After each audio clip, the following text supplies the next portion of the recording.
সিলেটের MC college ও স্থানীয় আরেকটি সংঘবদ্ধ ধর্ষণের ঘটনায় জড়িতদের গ্রেপ্তার এবং তাদের দৃষ্টান্তমূলক শাস্তির দাবিতে বিয়ানীবাজারের চারখাইয়ে মানববন্ধন করেছে হিউম্যান চ্যারিটি অর্গানাইজেশন।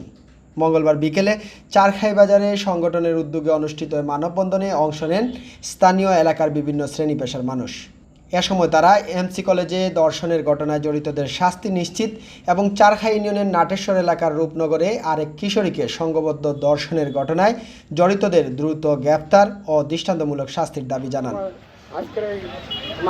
সমস্ত যার গোয়া সন্তানের শাস্তি এমনভাবে হোক অন্য লোকজনের দেখার সাথে সাথে ওরা যেন সতর্ক হয়ে ভবিষ্যতে এই ধরনের মা বোনের সাথে যাতে তারা অত্যাচার না করে। কলেজের ছাত্র হিসাবে এর তীব্র নিন্দা এবং প্রতিবাদ জানাচ্ছি। আমরা মাননীয় প্রধানমন্ত্রীর কাছে অনুরোধ জানাচ্ছি যে এদেরকে অনতিবিলম্বে বিচারের মাধ্যমে এবং ফাঁসির রায় কার্যকর করার জন্য যারা আসামি রয়েছে তারাকে দ্রুত সময়ের ভিতরে গ্রেপ্তার করে আইনের আশ্রয় আনতে হবে। আমরা চারখাইতে যখন অনাকাঙ্ক্ষিত ঘটনা করছে বা এমসি কলেজের ঘটনার কারণে যে আমরা চারখাই মানুষ জড়িত, এর কারণে আমরা এই সুষ্ঠু ঐতিহ্যবাহী বিদ্যাপীঠ এমসি বিশ্ববিদ্যালয়ে যে ঘটনাটা ঘটেছে, আমি এর তীব্র নিন্দা জানাই এবং অবিলম্বে প্রত্যেক দোষীর শাস্তি চাই।